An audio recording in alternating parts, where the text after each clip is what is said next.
Saya hanya mau menanyakan untuk tadi kelihatannya belum ditampilkan untuk bentuk apa rubrik atau ininya. Sebenarnya rubriknya seperti apa? Misalkan pakai rubrik. Tapi di materi apa itu rubrik tadi? Oke, tidak saya tayangkan. Iya. Jadi biar kami tuh tahu, oh bentuk membuat rubrik itu seperti ini dengan materi ini, rubriknya seperti ini. Itu aja Bu, terima kasih. Asesmen yang formatif proses. Jadi saya ini ada nama untuk prosesnya saya mengamati anak tahap prosesnya. Apakah anak ada 4 kriteria: sangat berkembang, cukup berkembang, dan belum berkembang. Terus untuk yang asesmen formatif awalnya kemarin, sama saya juga menggunakan rubrik. Jadi ada 2 aspek yang saya nilai pada saat itu. Yang pertama itu aspek aksara Jawa Legeno. Jadi anak skornya 4 apabila dapat menuliskan 20 aksara Jawa dengan benar.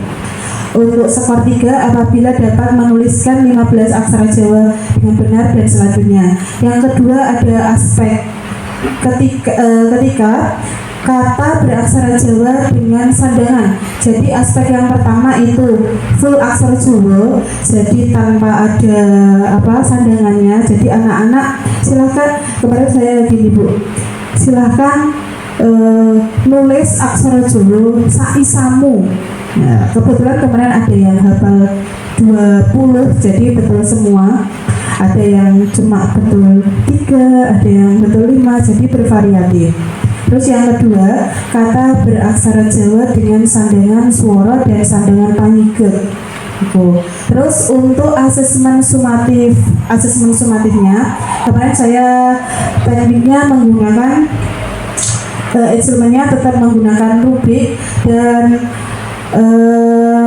tekniknya saya teknik tulis karena menulis aksara Jawa.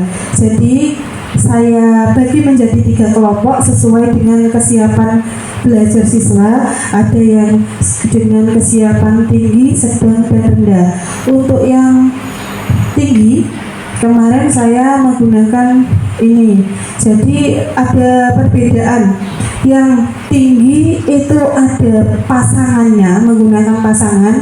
Yang sedang itu dengan ada pasangan tapi tidak yang serumit tinggi. Untuk yang sedang, yang rendah itu tanpa menggunakan pasangan. Jadi dibeda-bedakan 3 kelompok tersebut. Nah, tentu mungkin ada dari Bapak Ibu.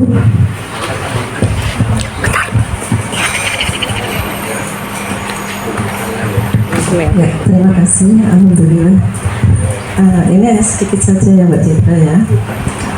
Memang yang perlu kita ketahui yang pertama adalah tujuan dari pembuatan asesmen. Nah, diantaranya adalah untuk meningkatkan hasil belajar anak. Untuk asesmen awal ya, asesmen awal ini dibuat tujuannya juga untuk apa ya? Misalnya tadi Bu Citra sudah mengungkapkan bahwa tujuannya ini anak ada yang mampu, anak ada yang kurang mampu, ada anak yang mampu. Terus setelah itu dalam pembelajarannya bagaimana Bu Cerita mengelola di kelas tersebut pengelompokannya ya, pengelompokan dari anak yang mampu, tidak mampu, dan kurang mampu. Nah, ini bagaimana bisa memotivasi supaya anak yang kurang paham itu bisa menghasilkan di akhir pembelajaran ada tes lagi kan. Nah, itu nanti bisa hasilnya bisa meningkat dari asesmen awal tadi. Seperti kan tujuannya. Nah, ini di kelas ini Mbak Citra ini mengelompokkannya.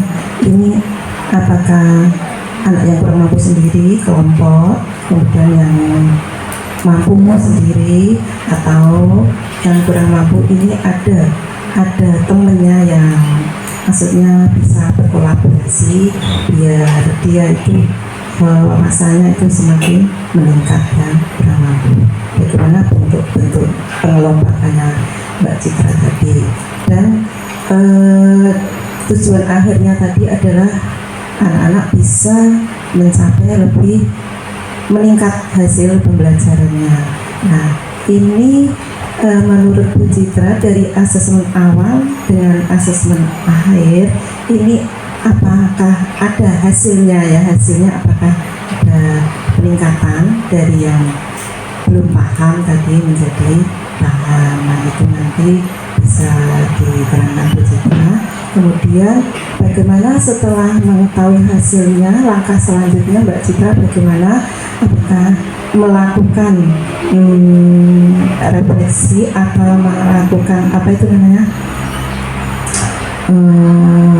umpan balik yang akhir itu ya, untuk anak-anak tersebut bisa lebih aktif lagi dengan melihat keberhasilan anak yang mampu berhasil atau ada yang kurang mampu gitu.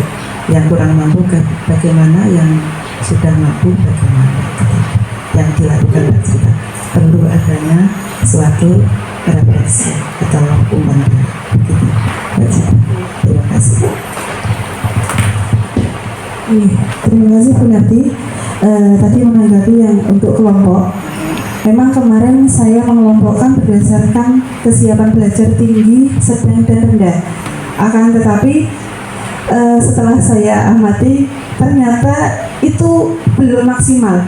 Jadi di pertemuan selanjutnya besok saya akan mengubah kelompoknya dengan tukar sebaya, karena biasanya kalau mereka sama temannya itu lebih nyaman dan mungkin tanya ini tanya itu, karena kemarin beberapa ada yang sudah hafal aksara Jawa seperti ada Ahwan, ada Samia Davis, itu Nanda, ada Ardi, itu lumayan bisa. Sepertinya kalau untuk aksara Jawa kemarin kayak memang saya kurang tepat untuk memilih membagi kelompok sesuai kesiapan belajar. Seharusnya saya membagi kelompoknya itu dengan dibagi rata. Jadi di masing-masing kelompok ada yang bisa, ada yang sedang, ada yang rendah gitu Bu. Jadi memang kemarin setelah saya melakukan itu ada proses iya itu. Terus untuk yang biasanya untuk mengetahui tingkat dia bisa aksara Jawa itu, untuk teknisnya saya biasanya sebelum ada ini saya melakukan permainan game. Jadi tetap buka buku. Jadi 2 menit untuk menghafal, 2 menit untuk ditutup, lalu anak menulis sesuai apa yang diingat. Itu untuk treatmentnya untuk aksara Jawa. Bu. Ada peningkatan? Alhamdulillah ada peningkatan dari ya memang dari dipaksa terlebih dahulu Bu. Itu kalau di rumah kan memang mereka katanya hampir tidak pernah belajar kan, jadinya ketika materi aksara Jawa ya saya paksa untuk hafal. Jadi di yang semula belum hafal sama sekali, setelah ada treatment seperti itu ya ada peningkatan, jadi hafal sedikit-sedikit walaupun hanya sedikit Bu. Tindak lanjut dari pembelajaran tadi hasil anak yang sudah Niku melakukan perbaikan dan pengayaan Bu. Tapi untuk selama ini untuk yang kemarin belum saya lakukan tindak lanjut dari yang kemarin karena belum masuk ke kelas latihan itu. Iya, betul Bu, matur nuwun.